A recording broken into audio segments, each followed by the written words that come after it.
All right, welcome in. Late Kick is live. It is Sunday night. Happy Halloween, by the way. October 31st, the year of our Lord, 2021. Jam-packed. We have got rapid reaction all over the place from Week 9.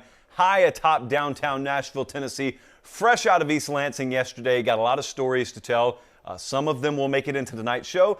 A vast majority of them will have to wait until the Tuesday morning Late Kick Extra podcast. But boy, what a show we have tonight. In advance of the World Series, it is why we're doing the show a little bit early. Because, again, we run things around here, and it took us a little while to remember, but we do have the flexibility, when need be, to move the show. We don't do it for the Academy Awards. We don't do it for the Grammys, but we will do it when the Braves can win a World Series for the first time since we had bedwetting issues all the way back in 1995. And even though I was 10 years old in 1995, I still had bedwetting issues. It's another story for another day. But I think it's brave of me to even admit that much. Colin, would you agree? Yes, I agree. We have got wall-to-wall reaction. So I was at Michigan State yesterday. Unbelievable, unbelievable, unbelievable. And you know it is because I said it thrice, not just once. We're going to talk about that one in a lot of detail. We're going to talk about Georgia, Florida. We will talk about Penn State, Ohio State. Had a great setup on the flight home last night. Those of you following on Instagram saw it. Had the Braves in the central monitor. Had Ohio State, Penn State over on one monitor. Had Auburn, Ole Miss over on the other monitor. And had a whole row to myself. So thanks to the folks at Delta for hooking me up, even though I don't really think that was planned. But thank you for that. So we're going to talk about that. We will talk about the Renaissance Tour. We have a new announcement to make there. We have got 4 early best bets. Some things are happening with the Ramen Noodle Express. They're going to change this week, so I'm going to explain that to you momentarily. Anyway, I'm saying all that to say we got a loaded show. Thank you so much for joining. If you are not already, make sure you are subscribed to the 24/7 Sports YouTube channel. There are some things, even in addition to this show, coming a little bit later on this fall/winter that you're going to want to make sure you're tuned in for. So make sure you subscribe there. We just topped 70,000. They said it couldn't be done. And lo and behold, we did it. So at Late Kick Josh, if you were following yesterday/today, you saw what I think probably is the best series of Instagram story-based content items that I could ever put out. I had you on the ground with me, right there on the sideline, in the tunnel, and everywhere in between, up in East Lansing. What a show yesterday. That was the stop for the Late Kick Renaissance Tour Week 9. Right now, before we even dive into tonight's show, I am telling you where we're going for Week 10. It was a slate that I had to wait until late in the evening to get our friend Jim, the animator, to make up the design for us on, because I did not know where we were going to go, because yesterday's games had a heavy impact on the outcome. So, where are we headed? Well, the Late Kick Renaissance Tour, fresh off a trip from East Lansing, Michigan, not Eastern Lansing, I said Eastern Carolina last week. We are headed this week to College Station, Texas, to right a great wrong in our recent past where we did not make it all the way to College Station for the Alabama-Texas A&M game, and then they won. Well, we will be there Saturday night for Auburn versus Texas A&M. Colin tells me, he is my source on all things AP. Colin tells me that it is a top 15 matchup, again, according to the AP, and the game is going to be a lot prettier than that graphic that you're looking at on the screen, which wasn't quite centered up. Probably my fault. So that's where we'll be Saturday. Where we were yesterday, amazing. What a scene. So let's dive into this because I know a lot of you watched this too. Michigan State 37, Michigan 33. I know some of you out there, I have it on good authority at least, turned this game off when it was 30-14 Michigan. And whomst could blame you? It looked like it was over. Well, it wasn't. So this was college football at its absolute best. I was at this game. I will put it right up against Oklahoma, Texas, not only as the best game I've seen this year, I think those are both top 3, top 4 candidates for best college football games I've ever seen in person, period, just any given year. It was my first experience at Michigan State, certainly my first experience seeing this game played, and it was a pinch yourself kind of game. I have these a few times per season, and it's one of those games where if you grew up a college football fan like I did, and for a vast majority of your kind of adolescence/young adulthood, you never thought you'd be able to do this for a living, because that's where I was for a long time, but then you get to do it for a living. You have pinch yourself moments. You were not always just bequeathed this. This was not an inevitability. It wasn't always going to be the aisle with which you professionally walk down. And so yesterday was a pinch myself moment professionally, because you're standing there watching this and you're surrounded by Michigan State fans and a smattering of Michigan fans, and it just means so much. Sometimes I don't think that bleeds through. No matter how good the broadcast is, You got to be there in person. Those of you who go to games know what I'm talking about, to fully get the magnitude of some of these games and why regular season games mean more to me than any kind of postseason game in college football. And then yesterday, so we're there, we're on the field, there's postgame. You're looking at it right now if you're on YouTube. It means so, so much. And the pinch myself moment, as Paul Bunyan's axe, the trophy right there in front of you, is being hoisted by the Michigan State players. It's one of those situations of, how did I get here? Like, what business do I, of all people who grew up loving this sport, have on this field right now? I'm there in a professional capacity, but dude, I was a fan. Look at this. Look at me running around, screaming like a 19-year-old girl at Van Halen concert. You can't hear that because I had our producers turn the audio down on this. But there he goes. Look at Paul, wearing the Spartan helmet, no less. Look at Paul. This was incredible. It was absolutely incredible. And look at the moment right now. The reason that I want to be on the field for these games is because I want to capture this kind of stuff. Look at the crowd, and you're just going to have to visualize it if you're listening on podcast. Look at those players. Not a single soul there is focused on playoff ranking right now. It's all about the moment. That's a moment. This is what college football is about. Moments. Moments on Saturdays in the fall. Not moments on a Monday night in some NFL stadium 1,000 miles away in January. That's all well and good. It'll get here in time. Those are the moments that a lot of us love this sport because of. They've played that game since 1898. It means a whole lot. And it meant a lot to me to be able to experience it yesterday. And I let everyone there who I could possibly let know. I got some more footage I'm going to show you in a little while that we watched after that game. But I want to get to the game first. You know what? Now that I think about it, no, I don't. I want to go to the ending first. So let's do this game in reverse. Yesterday, Michigan State beats Michigan, right? And it's Mel Tucker this and Mel Tucker that. But I want you, if you're watching on YouTube right now, to look at this. I was walking off the field and I saw Mark D'Antonio, former Michigan State head coach, guy who put a lot of this in motion. A lot of those players were recruited by Mark D'Antonio. And I saw him standing there alone. So I figured I'd just record it for you. Look at him. He's got the entire celebration in the background. He's in the foreground. And you got to wonder, if you think pictures are ever worth 1,000 words, I'd say that one's worth about 1,000,000 or 2 of what's going through his mind. He's standing there in silence. He's standing there all alone, and he's just watching those players. They have no clue he's even there, and it was great to see. And so I stood there, and I watched that for a little while, and then I went down the tunnel and kind of partook in a little of that team celebration myself. I didn't go in the locker room, though. That would have been unprofessional, and I'm nothing if not professional. So now let's talk about this game. One of the best things, I think, that happened yesterday that made this game one of the best that I've ever seen in person is how many ways it surprised you. And the first way it surprised you, I think, is not that it was close. If I were to have told you this thing's going to be 13-9, it's going to be a slop fest and a slug fest, you would have been able to buy that. I don't think a lot of you saw 37-33 coming. And I don't think a lot of you saw, Cade McNamara, for example, quarterback from Michigan, being able to have a career day through the air. He eclipsed, did Cade McNamara, his career high in passing yardage midway through the third quarter. And he lost the game. That's the team that lost the game. Michigan went over 500 total yards offense. They lost the game. I don't think many people saw that coming. I think defensive slugfest, and it's just close because no one's capable of scoring. Maybe you could have seen that, but it surprised you, not that it was close, but in the manner in which it was close. And also, the amount of haymakers that were taken by both schools, by both programs, by both of these teams, and the ability to get up off the deck. 12-round fight, 15-round fight, depending on which era you grew up in, to use the boxing metaphor. They kept taking what should have been knockout blows, and they kept responding. Maybe they were down for 6 or 7, not down for the 10 count, and they got back up. I mean, there's a period here where Michigan State draws, I think, to within one possession, and it's 3rd and 8, and Michigan's right in front of that Michigan State student section, and it's 3rd down, and McNamara's got pressure in his face, and he drops one in the bucket, and it's a huge gain. I think Michigan ended up getting a field goal on that drive. And that alone, in a normal setting, you've taken their responding shot. That's why you built the early lead, so you could take that and then answer. And it's so many different instances where you probably, if you're sitting at home, you said, that's ball game. I guarantee you there's someone out there watching that game yesterday who said the words, that's ball game, half a dozen times in this one half, not even game, just this one half. The second thing, I think, that surprised a whole lot of people is the fact that a team built a 30-14 lead and lost. And that team was Michigan. And I know, because I had some of you texting me, I know some of you turned this game off.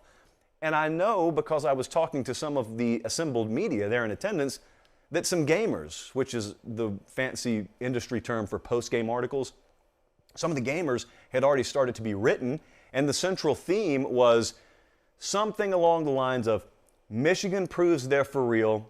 Michigan not only beats Michigan State, but it's one of those contender-pretender moments, and all of a sudden you're going to have a bright white spotlight on Michigan, and they beat Michigan State by, just leave that blank, you'll fill it in once the game's over. And now we got to ask, can this team take down Ohio State? All that's going through people's minds. And then a funny thing happened. Michigan State started scoring, and they didn't stop. 23-3 is the run that they ended this game on to win it. My goodness. So Kenneth Walker, I'm not huge on the Heisman and all that stuff, but Kenneth Walker had himself a day yesterday. That's the running back for Michigan State. Let me give you a little number here. So he had 23 carries for 197 yards. But to give you an idea of what this game hinged on, which is exactly what we expected the other day if Michigan State were to win it, it hinged on explosive plays, not just through the air. It hinged on explosive plays offensively, period. And a lot of those this year have come via the ground game. We called them popcorn droppers. Well, that guy, Kenneth Walker, he ran for 197 yards. 126 of them came on 4 carries. 126 of his 197 came on 4 carries. Those are called popcorn droppers. If you want to call them Heisman moments, you can. That's for someone else to decide. They don't give me a vote on that thing, nor should they. Those were popcorn droppers. Those ended up being the difference in the game, and a vast majority of that happens in the second half, where everyone and their mother knows where it's going to come from, if it's going to come at all, for Michigan State, and it still happens. And it was incredible to watch. I've been in person a handful of times when that award, that Heisman Trophy at the end of the year, ends up being decided on the field. And I don't know if that's what we saw yesterday. I know I watched someone probably take the lead in that race, but it had that feel. The Mark Ingram 2009 second half stretch SEC championship, Cam Newton doing it in 2010, the Johnny Manziel run, Lamar Jackson, like that kind of stuff, you could feel it. And that's what that felt like yesterday. Still a long way to go. A lot of these big-time players still have their big-time games to come. But this gutted Michigan. And I don't think anyone argues that, obviously. This gutted Michigan. I had to drive back to Detroit last night, which means you got to drive through Ann Arbor. And that was not the happiest of trips. Stopped at the gas station there in Ann Arbor. A lot of sullen faces. And understandably so. I'm not telling you should be happy with the outcome. But as someone who just sits off to the side and observes, I'm telling you, certainly I walked away with a higher opinion of Michigan State than I had when I came in there Friday night. But I'm saying the same thing about Michigan. Michigan did a lot of things I didn't think they were capable of. I didn't think Cade McNamara was capable of playing at that level. I really didn't.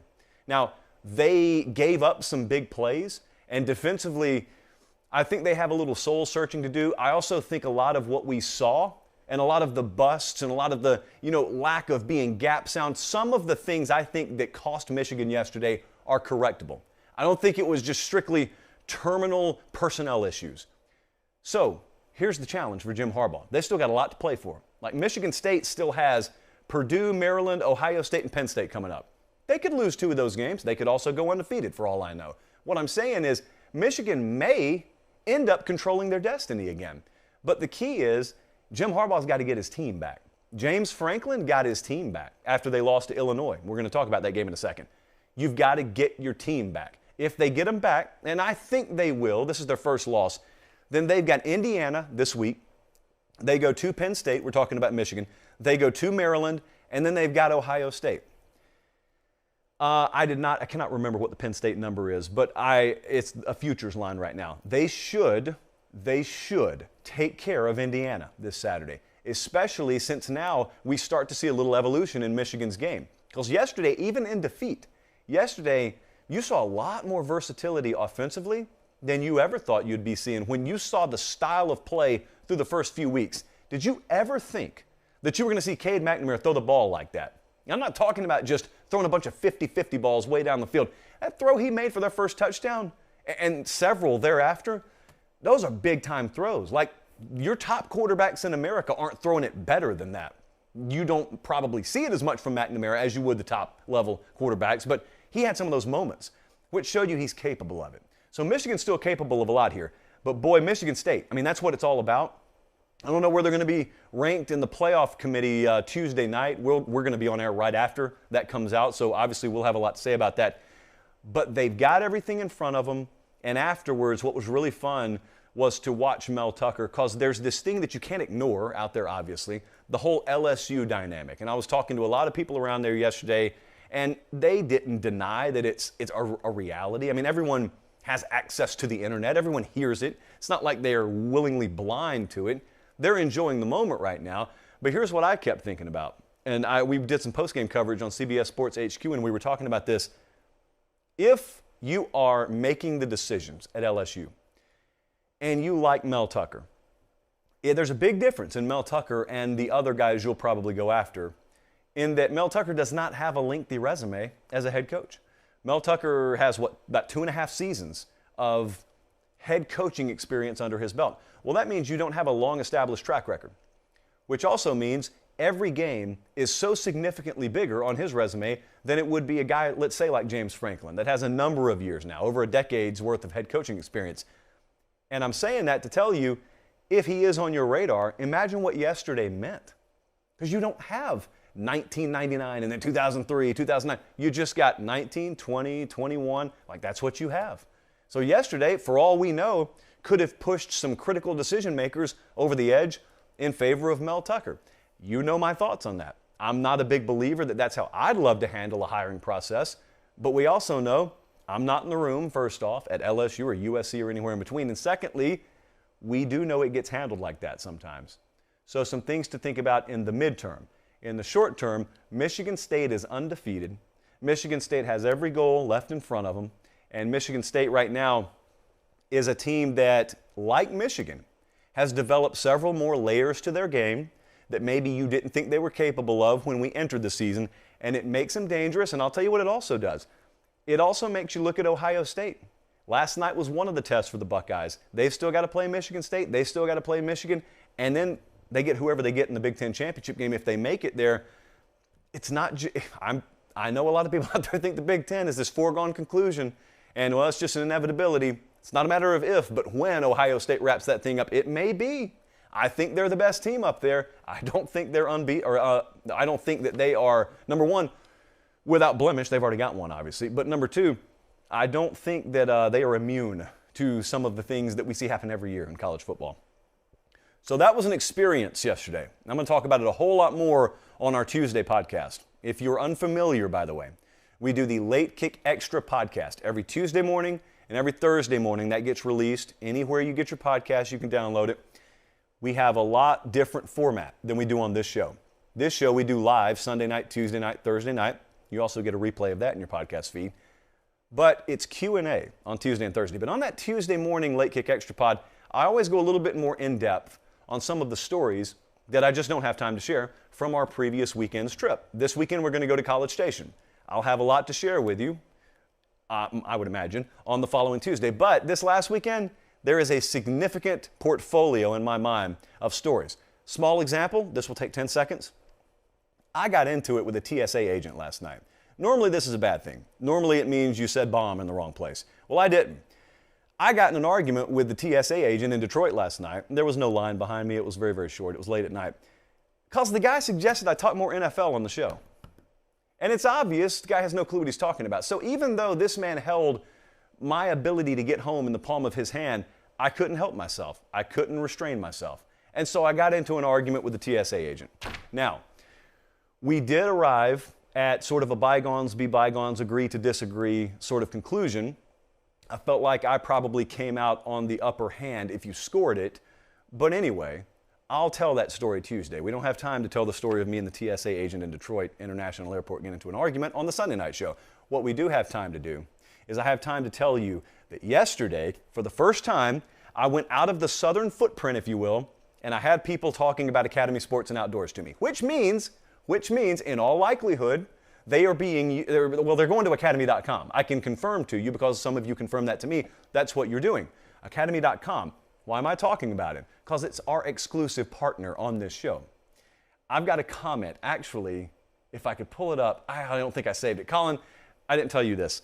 So someone hopped in the comment section of one of our videos last week, and they said they used to like the show, But now they don't like it anymore because I try and get people to go to Academy and buy things and then send me the receipts so that I can show Academy and Academy gives us more money, which obviously shows a fundamental lack of understanding of how ad sales work.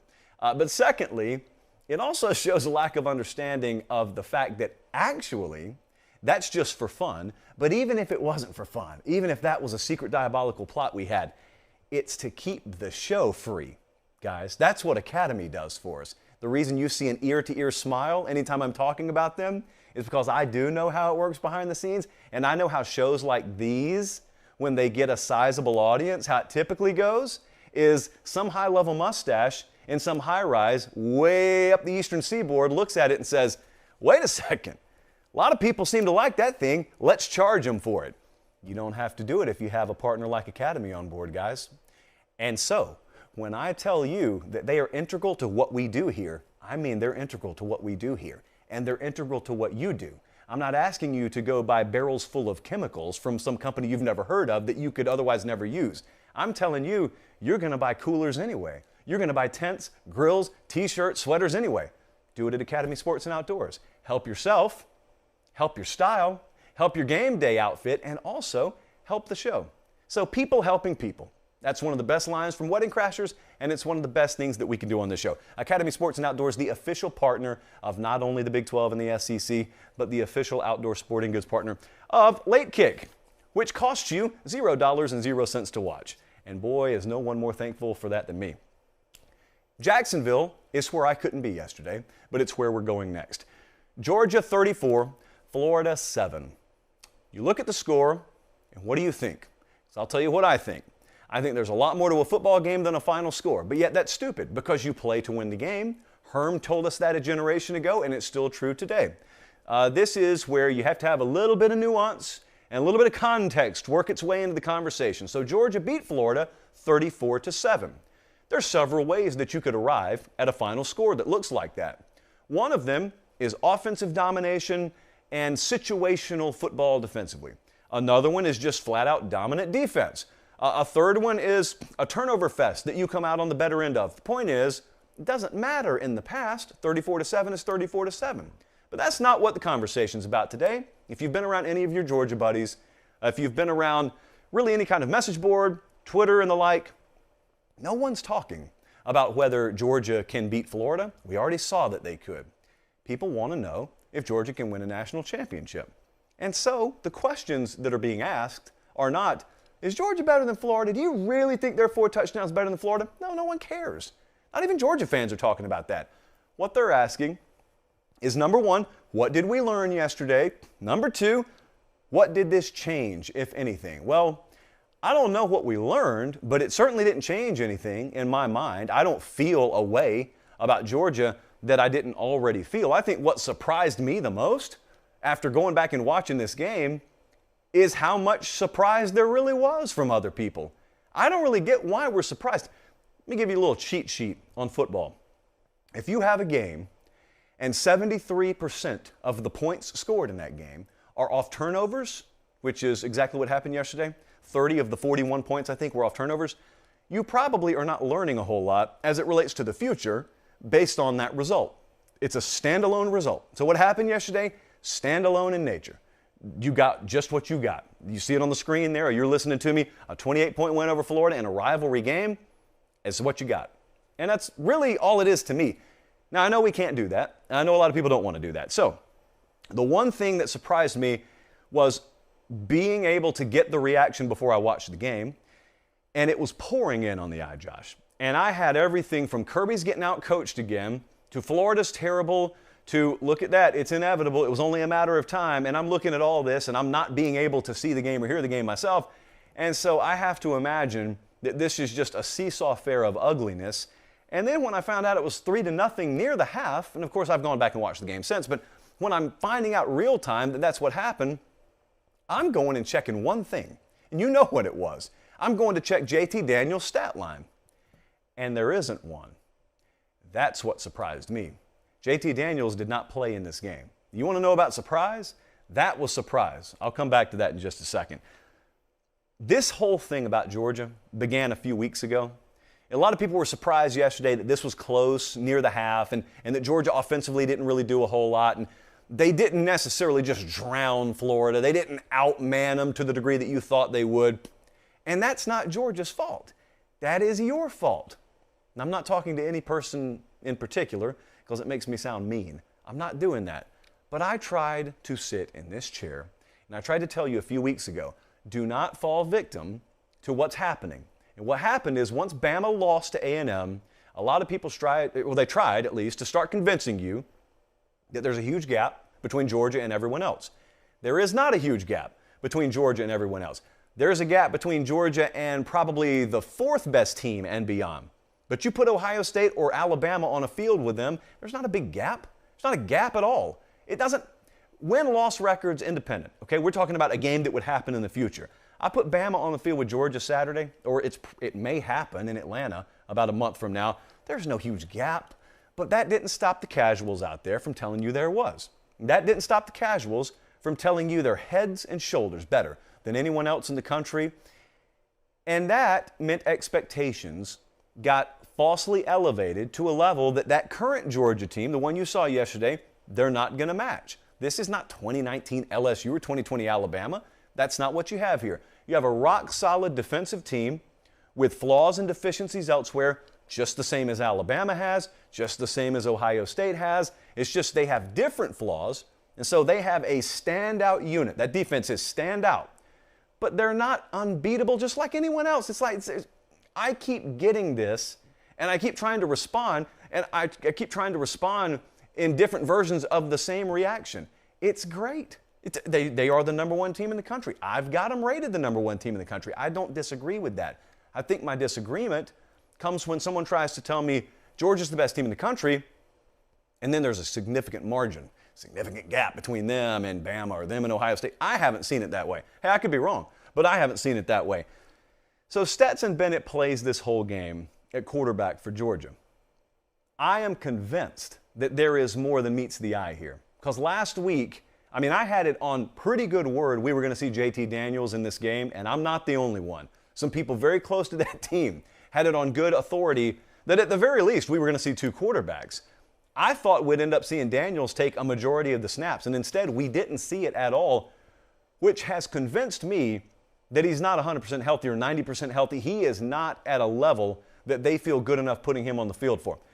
I'm going to choose to believe that, because if the alternative is true, then I'm telling you point blank, it's a borderline dereliction of duty on Kirby Smart and Todd Monken's part. So you're not going to convince me that they have looked at things, assessed the situation, and said, we're going to put our second best quarterback on the field. Because I do not believe, with both of them at or near full health, that Stetson Bennett is the best quarterback on that team. So here come the caveats, which we always have to do. We had to make a habit out of doing this last year. It was earlier in the season, but we got ourselves in this same predicament last year. I cannot believe we're debating this again. We got ourselves in the same predicament last year. Georgia looked very good against some inferior competition early in the year. Stetson Bennett was doing enough for you to win, and I dared to sit at the other studio in Brentwood and said, Stetson Bennett's probably good enough to win you 9 or 10 games. This year, he's good enough to win you probably 12 games because it is complementary and he's got that defense to work with, but he's not good enough to win a national championship, which you guys are telling me is your goal. You're filling in that blank. I'm not the one trying to paint your picture of expectation for you. We're there again. We're there again. Same situation now. The only difference is Georgia personnel-wise is a little bit better than they were last year, but we're at the same situation. So here are the caveats. The caveats are, I wish we had a million Stetson Bennett's in college football. His story is a testament. His story is great. He is a great person. You will not find anyone to speak ill of him. I'm not speaking ill of him. This is high-level competition. All I'm telling you is that guy, Stetson Bennett, as much as I love him, and he'd probably make a great co-host to the show if we had him here, and he's playing good football for Georgia, is not going to play great football for Georgia. And that's the only problem there is. If you're happy with good, if you're happy with good enough, then that is enough. I am simply responding to Georgia folks who tell me their goal is to win a national championship. I'm telling you, if that's your goal, you're not going to win one with Stetson Bennett. That's all I'm telling you. Even this year, you're not going to win one with Stetson Bennett. And I think, or I have to believe, that Kirby Smart and Todd Monken know that. And if JT Daniels was fully ready to play and they were confident in his health status holding up, I think he'd be in the game. I'm choosing to believe that because the alternative is something that I'm not going to choose to believe. There's no way I'm going to choose to believe that they're looking at both of those guys fully healthy and saying, he's the one we're rolling with because he's the one that's going to give us the best shot to win everything that we want to win. Now, there is another game potentially in play right here. And I think there's some validity to this. There are some folks out there that buy into the school of thought that Kirby Smart, Todd Monken, and company up there, they've looked and they've said, Florida's not going to beat us. No one is capable, really. I mean, if we play the level of ball that we play defensively, no one is going to be in the realm of being able to beat us until SEC championship game. And so, how about we get through the Florida game, and then we'll start to ease JT Daniels in, and then we'll have him ready to go for the SEC championship game. Look, is that possible? Yeah, it's possible. I think that sounds a lot more water cooler-ish, a lot more Xbox-ish than what really happens in a coach's room and how football programs really run. But I guess it could be that that's what's happening right now. But in my gut, I'm telling you, I believe there's a little bit still holding JT Daniels back. And what it could be is it could be as simple as team doctors telling Kirby Smart, look, you got a guy that I'm going to medically clear right now, but this is fragile. I mean, this lat muscle, which is what he was struggling with rehabbing, that thing could pop up and flare back up at any minute. And I'm telling you, I'm the doctor now talking, I'm telling you, if you have it flare up again, he's done. Because then we got to start this whole process over, and it's going to be fill in the blank weeks to fill in the blank weeks, and you're probably not going to have him. So, yeah, I mean, I guess that could happen. But outside of that, like I've got some folks who are telling me, independent of JT Daniels' health status, Stetson Bennett's the guy. And I'm just stunned that we're still debating this. Stunned that we are, after last year, debating this yet again. Stetson Bennett's a very good quarterback. Let me give you another cheat sheet. Second cheat sheet of the night on the show. Your best quarterback always gives you the best chance to win. Playing the best quarterback always gives you the best chance to win long term. So if that's what we're trying to do, and I believe that's what JT Daniels is when he is at or near full health, then that's what we need to do there. I'm not going to question it because Kirby Smart knows more about the situation than I do. I'm going to choose to believe there is more there than meets my eye. Because if there's not, that's not a good situation at Georgia currently. But that's not the best thing Kirby Smart did yesterday. They won the game, yes. Kirby Smart gets in his post-game press conference, and if I didn't know better, I would say that there should have been a lead. I'm going to play some sound for you in a second. But to me, even though there wasn't, there should have been a lead on this, like there is with a political action committee's campaign commercial during election season. And it should have sounded something like, the following message has been approved and paid for by Florida Gator fans. Here was the sound yesterday in Kirby Smart's postgame press conference. Sounds eerily reminiscent of a show that we did here on Late Kick just last week. Take a listen. I mean, guys, if you don't recruit, there's no coach out there that can out-coach recruiting, okay? I don't care who you are. The best coach to ever play the game better be a good recruiter because no coaching is going to out-coach players. I mean, anybody will tell you our defense is good because they got good players. So spending time on the phone, spending time with people at your house, spending time with people when they come to your campus. I'm not with my family when I'm doing that. My family sacrifices so that I can go and spend time with other people's families so that we have good players. So, that's 25% evaluation. That's 50% recruiting. And another 25% is going to be coaching. But if you don't recruit, guys, you got no chance. Just go look. Look at the best teams out there. They got good football players. And that's the reason I believe in recruiting. And I believe you better always be recruiting. Always be recruiting. Because if you're not, somebody else is.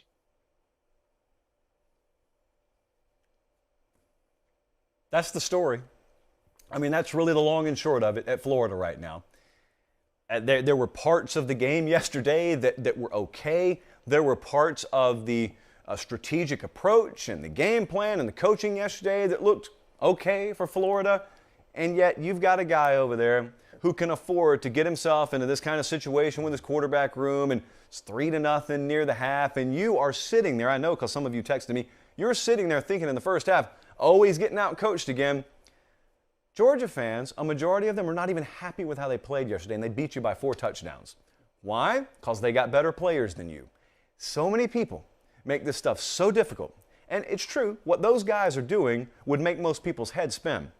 But here's what he's telling you. What he is, Kirby Smart, telling you is, I could draw things on a grease board all day long. I could scheme you all day long. It goes back to the old metaphor we used last week. If you're driving a station wagon and I'm driving the monster truck, you could be the smartest person in the world. You are done once I learn how to turn the ignition. Once I learn to crank the monster truck up, you're done because you're in a station wagon and I'm in the monster truck. Kirby Smart, his roster is a monster truck. You cannot scheme your way around it. It doesn't have to go around you. It goes over you. And then that's the end. And they walk away saying, oh, we got to clean some stuff up. But we did just beat you by 4 touchdowns. That's where Florida football is right now. I know there's some whispers out there that maybe some changes are coming. You'll have to convince me that one of those is going to be head coach because I, at the moment, don't believe that. Everything else is up for grabs. I think everything else is up in the air. Let's move it on. Ohio State beats Penn State 33-24. Closer game, maybe, than you thought it would be? Well, if it was, then it's such a perfect illusion. And that's not an illusion. I think last week may have been more of the illusion. This is a perfect illustration of what college football really is and what a college football team really is. Not just a game, but a full team. Important distinction there. So I thought yesterday's result validated the whole power rating process, and then it also validated why a lot of people go broke trying to bet this stuff. So let me ask you a question and we'll dive into this. What is a football game? It's as simple a question as we'll ever ask on this show. What is a football game? Because one snapshot of a team, that's what a football game is. It's not a total definition of a team. It's not a total picture. You get 12 snapshots per year of a football team. A game is just one of them. Where people go broke and they light their money on fire betting on this stuff is they allow themselves to become convinced that every snapshot is the whole picture. Last week, Penn State lost to Illinois. It was ugly. It was a very ugly snapshot. It was the picture you take where you're halfway between blinks or you started to say a word and so your face looks ridiculous. That was last week. Last week was the picture they took when you were in the middle of saying supercalifragilisticexpialidocious. I can't even say the word. I've never been able to say the word. That was last week's Illinois loss. Now remember, on Tuesday, when I released the JP poll, we got a whole lot of pushback because I only had Penn State drop to, I think, 11th, 10th or 11th, somewhere like that, which was right in line with what Vegas odds makers did.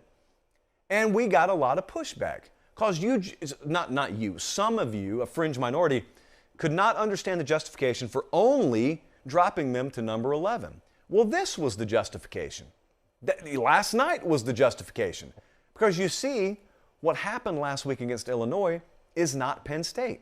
It was one version of them.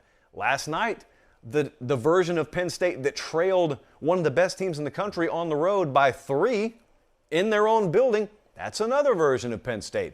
And the reality is, it's a solid mixture of all this stuff. The team that beat Auburn, the team that lost to Illinois, the team that pushed Ohio State to the very limit. You combine all those. And that's what Penn State is. That's what we try and do with those power ratings. That's why there's no knee-jerk reaction in those power ratings. So we'll probably still have Penn State right around where we had them last week. Spoiler alert, even though they lost. This game, though, showed why we do it that way. So what happened in this game? Ohio State, they did what was needed. Pretty plain and simple. I was watching this on the flight home last night. They limited Penn State on the ground, which in fairness, a lot of teams have been able to do this year. Penn State had 1.1 yards per rush last night, which obviously is not going to get it done. Before adjusting for sack total yardage, they had 29 carries for 33 yards. I think in reality they had like 50-something. Still bad. That's the first thing Ohio State did. The second thing, it falls right behind that one, and that is force Sean Clifford, the quarterback there, who is of questionable health to begin with, to do something extraordinary to beat you. And his stat line last night was 35 of 52, 361 yards, 1 touchdown, 1 interception. But the third part that really coincides with that is force them to throw enough where they make mistakes. And force them to do enough extraordinary things where they make mistakes. And they did. I mean, there was a scoop and score that probably ended up being the difference in this game late, and that's how Ohio State wins it. They hit some explosive plays on Penn State, and they put the game away. It wasn't perfect. It wasn't the result that I think a lot of Ohio State folks wanted. Ohio State folks wanted a scalp. They wanted this game to be like what Bama did to LSU last year. They wanted to kind of pick at the carcass. That's what they wanted to do. That wasn't this game. Because Penn State was a dog, but they were a very live dog. There's still a lot of fight left in that team. That team hasn't given up by any stretch of the imagination. So my takeaway for Penn State was it was a heck of an effort. If I were to tell you going into yesterday, you're going to have 1.1 yards per carry, you're going to be -2 in turnovers, you're going into their building, what would you have thought? You would have thought a tsunami was coming. You would have put your little snorkel on and just prepared for the inevitable. You had a chance to win the game. You were right there. It was a 3-point game in the fourth quarter. So there's a lot to be said about that, but at the end it's still a loss. And what I started thinking about is how close that game was to being one of the marquee events of the college football season. Because if Sean Clifford stays healthy, Penn State has beaten Iowa. I don't have any doubt about that. If Sean Clifford is healthy, then Penn State beats Illinois last week. I mean, they are an undefeated team going into Ohio State last night. That's what Penn State is fractions of inches away from being, in my mind. But yet that doesn't matter because what they were was already a 2-loss team in desperation mode last night. But think about how different that game would be if all we changed in history was, a hit or the way a guy lands here and there. Because that's been the difference in Penn State season. I mean, that's it. And so you saw last night the version of that team and the level that that team would have played at if they were undefeated. That's what you would have expected from them. The point is Penn State's not any different a team just because they have 2 losses. Ohio State won't get as much credit for this as they should. They'll get a lot of criticism because they only won by 9. No, they won a hard-fought football game. You wouldn't frown on it if Penn State was undefeated, and I'm telling you the only thing that's kept them from being undefeated is Sean Clifford being capable of playing the level he played last night due to health. If Sean Clifford were healthy, he could have done that before. They would have been undefeated. So my Ohio State takeaway is just that, number one. But number two, they're okay right now. Okay, they're just not a great team yet. But the good news is they can be in ascension mode. They can do what Clemson has done, what Bama's done famously in years past, and that is peak at the right time. They've got the ingredients. There are some young pieces, for example, and there are some pieces that still need to be tweaked and ratcheted up, and their secondary, there were some open receivers last night. I had a coach texting me about that. When I landed, my phone goes bing, bing, bing, bing, bing, and it was a coach that had been watching and saying, someone's going to light this secondary up. And I don't doubt that there's coming a day in the near future probably where Ohio State may need, 40 to win a game. They scored 33 yesterday. There's going to be a quarterback and a receiving room, maybe before you even get to a potential playoff, that does something against you uncharacteristic relative to their norm because your secondary makes it possible. They've got Nebraska this Saturday at Nebraska. That's around a 16-point spread. It's not a gimme. It's around a 16-point spread.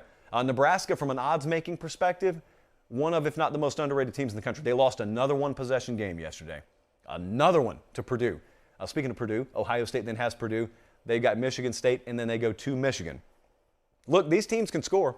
I mean, this is not Big Ten circa 1984. Some of these teams can score, and certainly you get into a playoff situation. If you face Alabama, if you face even an Oklahoma, like there are teams out there, obviously with better receiver rooms, that are going to be able to do something against you. The question is, can you do it back to them? Because I guarantee you, there's no receiver room in the country that Ohio State coaches would trade for than the one they already have.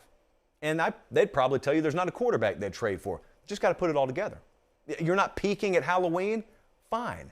Peak in December.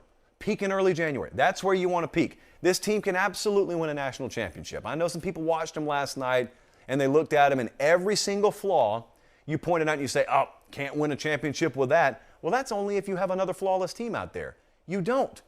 Keep trying to tell people. There is no Joe Burrow-led LSU out there. There isn't one. That's why there are several more teams in play right now than anyone wants to believe. And I don't know why you don't want to believe it. You guys are always wanting parity. You got a lot more of it than you think you have right now. Enjoy it. Enjoy it. Let's get to some more takeaways yesterday. Had several more games.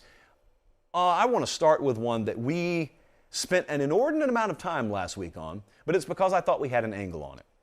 So Auburn beats Ole Miss 31-20. And I couldn't have been any happier watching this game because the angle that we thought we had was exactly what determined it. We showed you in the JP poll. We had Ole Miss at 4, we had Auburn at 9. But yet we had Auburn, according to the model, slated to win this game and cover, which they did. This is one of the reasons it was our best bet last week. So a lot of you asked, how could you have Ole Miss ranked or rated higher, but pick Auburn to win? Why would the model have Ole Miss rated higher and then say Auburn's going to win? Well, it was two dynamics in play that we thought swung the game worth 9 points. And as a result, it swung it a little bit more than 9. One was the SEC body blow dynamic in full effect. Auburn was rested, and Ole Miss was coming off over a month of playing SEC competition consecutively. They were without most of their wide receiver core, without a tight end last night. They were just banged up. They were a beat-up team. The biggest mistake that a lot of folks make in judging strength of schedule is you look at a team like LSU. Ole Miss played LSU last week. And you look at their record. And you look at the record of LSU, and LSU is nothing to write home about. That doesn't make your training room any less crowded the following Sunday.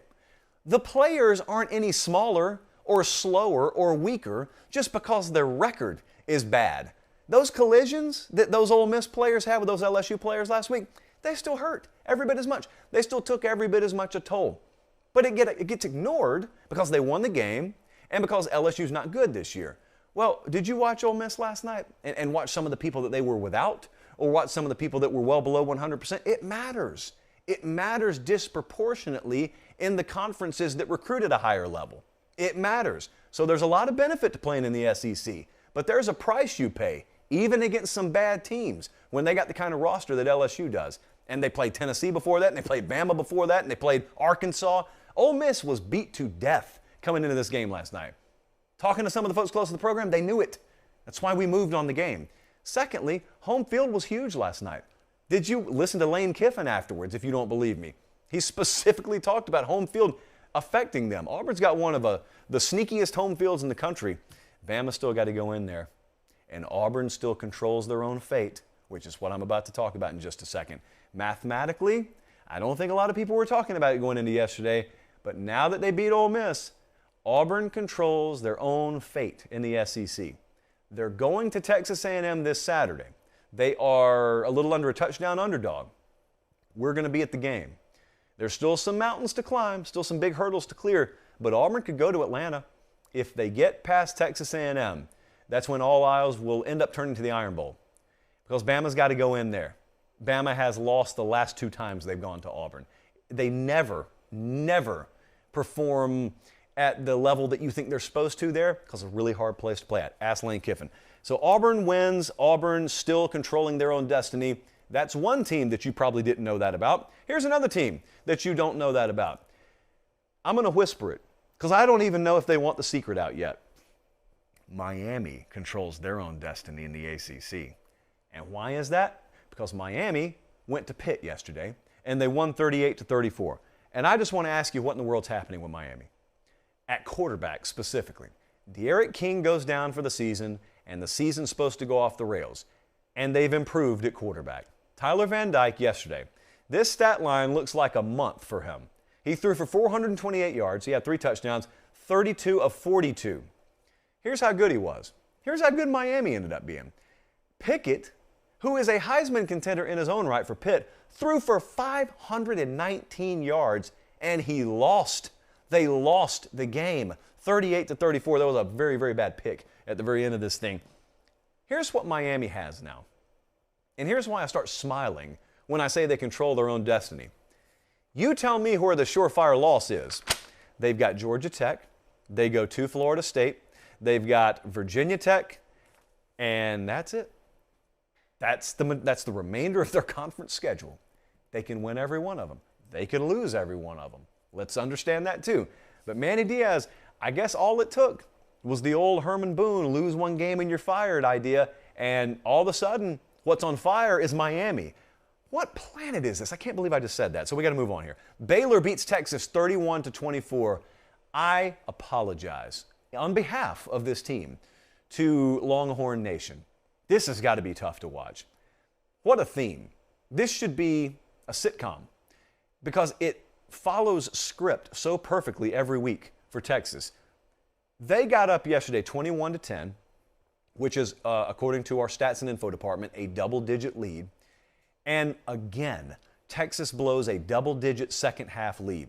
They blew one, obviously, against Oklahoma, Oklahoma State, I believe, Baylor now, and it's got to be tough to watch.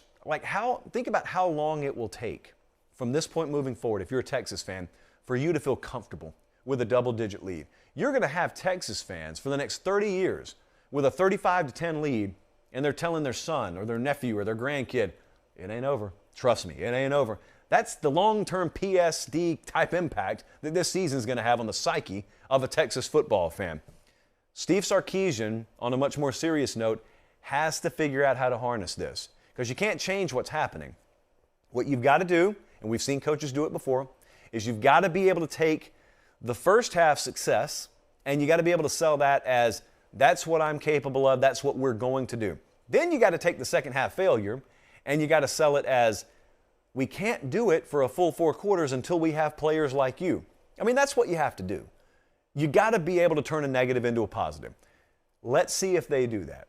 So, again, a Texas loss, and now Big 12 out of probably the realm of possibility for a championship at least. Still got some games left, though. Notre Dame, 44. North Carolina, 34. This was good to see. I expected North Carolina to push Notre Dame. Notre Dame ends up winning. They end up covering. But you see how many points they had to score. They had to get into a territory offensively that they really haven't gotten to. Brian Kelly, after this game, talked about how, in retrospect, he wishes that they just would have stuck with Jack Cohn. He used the word stupid. We were kind of stupid in trying to do the 3-quarterback thing. Now that he said it, I'll agree with it. I wouldn't say that otherwise. Too respectful are we? But Notre Dame, listen to this first half stat. So Tim O'Malley over on Irish Illustrated had a really good pair of stats here. First down in the first half for Notre Dame's offense. 3.76 yards per play. That is on first downs in the first half. So they were not starting drives off well. In the second half, they exploded. 12.1 yards per first down play in the second half. And that changed everything. It's a really good test to me because they've still got Navy this week. They go to Virginia, they got Georgia Tech, and they go to Stanford. These are all games that Notre Dame should win. But it was good to see them get pushed a little bit. I know it sounds counterintuitive, but it was good to see that secondary have to face a little stiffer test. We talked last week about the fact that when you lost a big-time player at safety, this was not necessarily the passing game that you wanted to face, but they had to, and they overcame it. They gave up 34, but they overcame it, scored 44 of their own, and now Notre Dame, again, should be favored the rest of the way. Going to be interesting. That's a team that's been left for dead when it comes to the playoff conversation, and yet if some dominoes fall, you just never know. That's all I'm saying. You don't know. So I am not a believer that this thing's all but settled. I do not believe that it'll be a tranquil November at all. And so if Notre Dame keeps winning, for that matter, if Oregon keeps winning, if several of these teams keep winning, you just never know. 3 more games very quickly that I wanted to touch on yesterday. Iowa continues to crash back to earth. Wisconsin is a team that I regret not betting on starting a couple of weeks ago because the turnover thing was going to turn itself. You know, Wisconsin, they were the inverse of Iowa. It's actually ironic that those two teams played yesterday. You had one that had benefited from plus turnovers the whole year. You had one that was victimized by minus turnovers the whole year. And as it most times happens, that didn't last all year. It sort of reversed itself now. And when that happens, you see Iowa get blown out because turnovers were all that were separating teams like these. Wisconsin's probably a better team than Iowa on a static, straight-up, no turnover, evenly played game, but that's not how football works. And so one of them got undefeated way too late in the year, and one of them was already out of the Big Ten race way too early in the year. But yet, all you do is change a couple of stats here and there, and that's the reaction, 27-7. It just took a little bit too late in the season for Wisconsin to figure that out. Iowa State lost yesterday. Yes, friends, they did. And so the dream has officially died when it comes to Iowa State trying to win the Big 12. I'm going to put it on the shelf. I did not think that line, they lost to West Virginia, by the way, didn't think the line made a whole lot of sense, but the model thought it did. And so I argued with the model last night, not with myself. I cannot be held responsible. It was the model's fault. 38-31, though. Neil Brown, I'll tell you, West Virginia went to Iowa State last year. They got smoked. And that's one of the only games that staff felt like they just didn't show up for. And so they were ready for this one, and it showed. They were 7.5-point dogs. They won the game outright by a touchdown. And then there's Cincy over Tulane, 31-12. I've got a theory on Cincy. I'm not going to bore you with it again. I've told you, I think as long as they keep winning, things are going to fall their way, and they will get in. There are wild, swinging philosophies on where they're going to be ranked in the initial playoff rankings when they come out Tuesday night. I don't really care all that much because it's going to sort itself out. I do not believe that they're going to have them at number 2 or 3. I think they're going to be like the 4, 5, 6 range, somewhere like that. I think they're going to be floating right on the fence. Like there are some people who solidly think they'll be top 4. There are other people who solidly think they'll be out. I think they'll be right there on the fence. I think it'll be one of those things where that committee can sit there and say, well, I mean, they're right there. You know, let's let the games take care of this instead of having us argue about it, even though we're going to do a 1-hour special on Tuesday night for just that reason. All right, let's get out of here with Ramen Noodle Express, and then we got business to take care of elsewhere. Here's what's happening. Okay, so the Ramen Noodle Express, depending on which numbers you've gotten, is either at 500 or a little below 500 on the season, which is below, clearly, our standard for where we want to be. Here's the problem. The model has been great this year. I'm choosing the wrong games, so we're going to rectify that. Here's what I'm going to do. Let me give you an example. Yesterday, we went 2-4. Yet I went, I want to say 11-7 in my own personal bets. Washington State was a huge game for us yesterday. I just didn't hand it out. I'm not going to bore you with that. Here's what we're going to do. I may have 10 or 15 games I hand out this week, but so help me, every game that this model spits out that says is a 58.8% or better cover prob, just a number we like to arrive at, 58.8, I'm handing out. I've already given you 4 of them tonight, and we are going to have several more because I've already looked at the numbers. We're just waiting on some line moves. So here we go. Eastern Michigan +9. That is a Tuesday game. They play at Toledo. We are on Eastern Michigan. Central Michigan +9.5. This is a Wednesday game. They are at Western Michigan. We're taking the Chips +9.5. There are some +10s out there. Yes, if you get a better number than me, you shouldn't have to ask. Yes, it is a take. I move on. Kansas State -23.5. Get this before it goes above 24. Kansas State -23.5 at Kansas. And USC +8.5. Arizona State is in freefall mode. They have no business laying more than a touchdown in this game. It is a line that is off. We think Southern Cal could win the game outright. So take Southern Cal plus anything above a touchdown. We love 8.5. So Eastern Michigan, Central Michigan, Kansas State, and USC. You got to understand something. If I seem a little bit frazzled tonight, it is because in my childhood, I grew up and I loved the Atlanta Braves.